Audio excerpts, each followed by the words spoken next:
Sinabi mo na ang hindi pwede dyan yung Letter E and letter F po.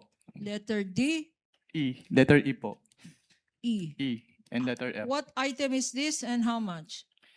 Yung letter E po, yung provision of medical and food aid na 40 million pesos at yung letter F na payment of incentives or traveling relative to the confidential operations na 10 million pesos. Bakit hindi allowed ang medical expense for 40 million?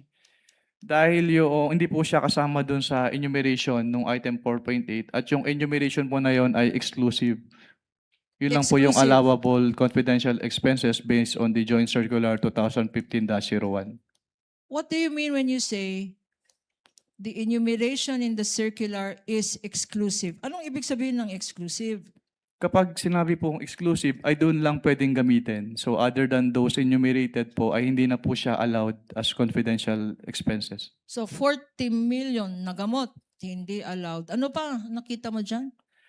Yung item B po, yung payment of reward, kasi aside from this accomplishment report, hindi po sila nag-submit noong any document evidencing the success of the information gathering or surveillance activities on account of the information given by the informer as required po under item 4.8.5 of the Joint Circular 2015-01. So sa particular item na yan, yung payment of rewards, you are saying, our understanding is, hindi sapat na magsabi lang ng pangalan.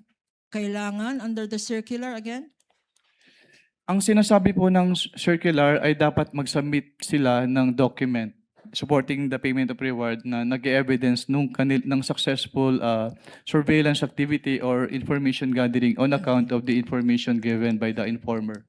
So kung may payment of reward, dapat may supporting document na nagpapatunay na successful ang result ng activity na yan, yung information gathering. Ang tanong sa'yo, Mr. Witness, meron bang mga dokumentong sinubmit to show the success of that surveillance? As of the time po na sinamit itong revised accomplishment report na ito, wala na po silang ibang sinamit na document evidencing the success of the information gathering or surveillance activities.